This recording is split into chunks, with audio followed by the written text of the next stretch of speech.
Very welcome to all साथियों। Exam fighter number पर आप सभी का हार्दिक स्वागत है। आरपीएससी असिस्टेंट प्रोफेसर एग्ज़ाम 2023 की तैयारी एग्जाम फाइटर नंबर पर लगातार जारी है और पेपर थर्ड की तैयारी हम लोग कर रहे हैं। पेपर थर्ड क्या है? राजस्थान जी की। तो आज हम लोग एक बहुत ही महत्वपूर्ण सेगमेंट देखेंगे, राजस्थान में लो युगीन सभ्यता। इससे पहले हम लोगों ने क्या पढ़ लिया है? राजस्थान की ताम्र युगीन सभ्यता को पढ़ लिया है ना।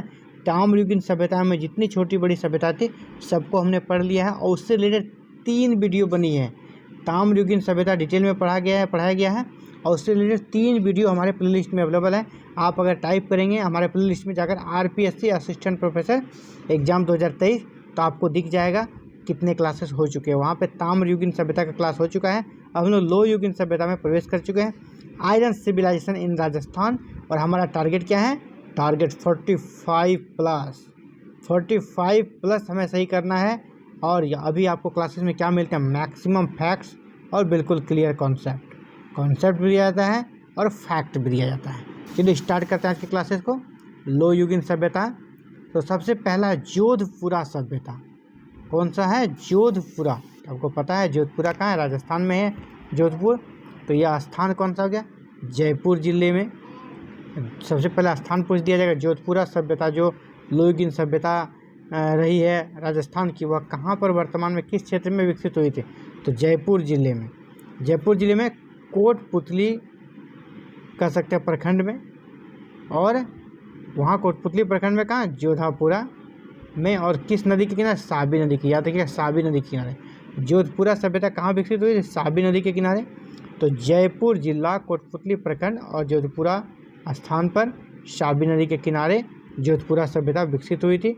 और यहाँ पर भी उत्खनन कार्य किया गया है काफ़ी अच्छे से। और उत्खनन कार्य कब किया? 1972 और 73 में। और किसने किया? रामचंद्र अग्रवाल और विजय कुमार। नाम याद रखिएगा, रामचंद्र अग्रवाल और विजय कुमार ने 1972-73 में जोधपुरा सभ्यता का उत्खनन किया। अब इसकी विशेषताओं को देख लेते हैं। विशेषता मतलब यहाँ पे क्या क्या मिली है। तो जोधपुरा से मुख्य रूप से 2 चीज़ें मिली हैं। दमन भट्टियाँ है ना। दमन भट्टियाँ में आग की भट्टी है जिसमें कि लोहे को गलाने का काम या उससे संबंधित सामग्री को बनाने का कार्य किया जाता था। एक दमन भट्टियाँ मिली है। दूसरा मौर्यकालीन मृदभान, जिस पर काले रंग की पॉलिश की गई थी। तो मौर्यकालीन वो मृदभान जो चलती थी मौर्यकाल में, वो यहाँ से भी मिली है जोधपुरा से। आपसे पूछेगा मौर्यकालीन मृदभान कहाँ से मिला है? तो जोधपुरा से। अगला है रेड़ सभ्यता। जो राजस्थान की दूसरी लो युगीन सभ्यता है वह रेड़ सभ्यता। रेड़ सभ्यता कहाँ विकसित हुई है? टोंक जिले। राजस्थान का रेड़ जो है टोंक जिला में स्थित है। ठीक है, तो आप जिला पूछेगा टोंक जिला हो जाएगा। इसका उत्खनन कब हुआ? 1938-40 यानी आज़ादी के पहले ही यहाँ पर उत्खनन कार्य आरंभ हो गया था। इसके उत्खननकर्ता कौन थे? दयाराम साहनी और केदारनाथ पुरी। तो दयाराम साहनी साहब भली भांति परिचित हैं। इन्होंने हड़प्पा सभ्यता की भी खोज की थी, हड़प्पा का भी उत्खनन कार्य किया था। और यहाँ पर भी उन्होंने किसका किया है? रेड़ सभ्यता का। किसने 2 नाम याद रखिए, दयाराम साहनी और केदारनाथ पुरी। उत्खनन कब किया? 1938 से 40 के बीच में। और ये रेड़ सभ्यता टोंक जिला में पड़ता है। यहाँ की विशेषताओं में देखें क्या क्या मिली है। यक्षिणी की प्रतिमा मिली है।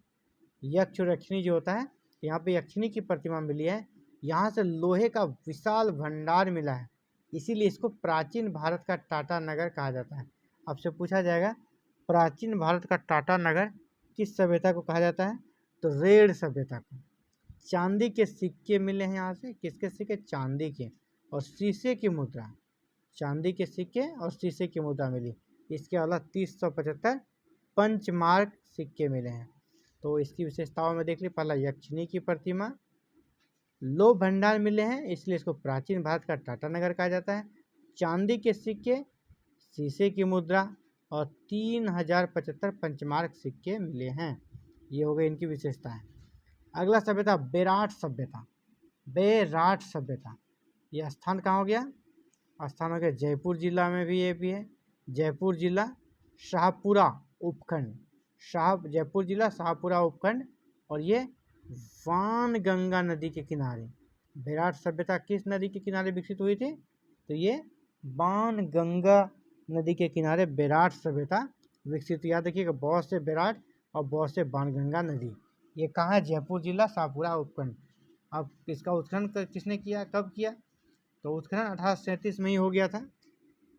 विराट सभ्यता का उत्खनन 1837 में ही हो गया था और कैप्टन बर्ड, अंग्रेज थे, कैप्टन बर्ड ने इसका उत्खनन कराया था। इसकी विशेषताएं क्या है? इस सभ्यता की विशेषताएं क्या रही है? विराट सभ्यता। तो विराट सभ्यता की विशेषताओं को हम लोग देख लेते हैं।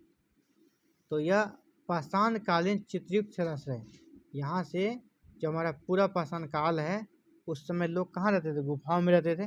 तो गुफाओं में चित्र बने हुए मिले हैं। जिस प्रकार भीमबेटका की गुफाएं हैं वहाँ पर भी पाषाणकालीन चित्र हैं, उसी प्रकार यहाँ पर भी पाषाणकालीन चित्रयुक्त जलाशय यानी पाषाणकालीन चित्र बनी हुई गुफाएं जहाँ पे वो लोग रहते थे वो विराट सभ्यता से ही प्राप्त हुई। विराट सभ्यता में स्थित भीम की डूंगरी, बीजक पहाड़ी व महादेव डूंगरी से आदि से मौर्य काल एवं इससे पूर्व की सभ्यताओं का पता चलता है। भीम की डूंगरी, बीजक पहाड़ी और महादेव डूंगरी आदि से क्या होता है? मौर्य काल एवं इससे पूर्व की सभ्यताओं का पता चलता है। विराट सभ्यता के ही अंतर्गत आता है भीम की डूंगरी, बीजक पहाड़ी और महादेव की डूंगरी, और ये सभी से क्या पता चलता है? मौर्य काल और इससे पूर्व की सभ्यताओं की जानकारी मिलती है। इसके साथ ही जो सबसे बड़ी बात है इस सभ्यता को लेकर, इस सभ्यता को लेकर सबसे बड़ी बात है क्या? विराट सभ्यता में विशेषताओं में और एक चीज़ है कि हैंसांग से आप लोग परिचित होंगे। हैंसांग जो कि चीनी यात्री था, उन्होंने भारत की यात्रा की थी। हैंसांग जो चीनी यात्री था उन्होंने भारत की यात्रा की थी कब? 634 में। तो 634 में वह विराट की यात्रा पर आया था। हैंसांग जो कि हर्षवर्धन के दरबार में रहा करता था, वह विराट की यात्रा पर भी आया था। आपसे पूछा जाएगा चीनी यात्री हैंसांग राजस्थान के किस लोहयुगीन स्थल का भ्रमण के लिए आया था? तो विराट। तो विराट की यात्रा पर आया था वह हैंसांग। तो भीम डूंगरी जो इनका महत्वपूर्ण स्थल है, भीम डूंगरी, वहाँ से गर्त मिला है यानी गड्ढा मिला है जिसको भीमताल नाम दिया गया है। आपसे पूछा जाएगा भीमताल कहाँ मिला है? तो वो भी आपका विराट हो जाएगा। विराट में कहाँ? तो भीम डूंगरी में। हैंसांग कहाँ आया था? विराट। कब आया था? 634 में। इस तरह के ऑब्जेक्टिव प्रश्न बनेंगे। अगला सुनारी सभ्यता। सुनारी सभ्यता, इसका जो स्थान है वर्तमान में सुनारी कहाँ है? झुंझुनू जिला और खेतड़ी तहसील और कांतली नदी के किनारे। याद रखिए, नदी का नाम बहुत याद रखिएगा क्योंकि पूछा जाता है ना। सुनारी सभ्यता किस नदी के किनारे विकसित हुई थी? कांतली सभ्यता, और ये झुंझुनू जिला खेतड़ी तहसील में पड़ता है, वहीं पे वर्तमान में इनका क्षेत्र है। उत्खननकर्ता कौन है? तो उत्खननकर्ता कोई व्यक्ति विशेष नहीं बल्कि राजस्थान पुरातत्व विभाग है, जो 1980-81 में इनके द्वारा उत्खनन कार्य किया गया, राजस्थान पुरातत्व विभाग के द्वारा। इनकी विशेषताएं क्या है? जो सुनारी सभ्यता यहाँ क्या मिले हैं? लोहे के तीर मिले हैं, लोहे के भाले मिले हैं, लोहा बनाने की प्राचीनतम भट्टियाँ मिली है। लोहा कैसे बनाया जाता था इसकी भट्टियाँ भी यहाँ पर मिली है। तो आज हम लोगों ने 4 सभ्यताओं को देखा।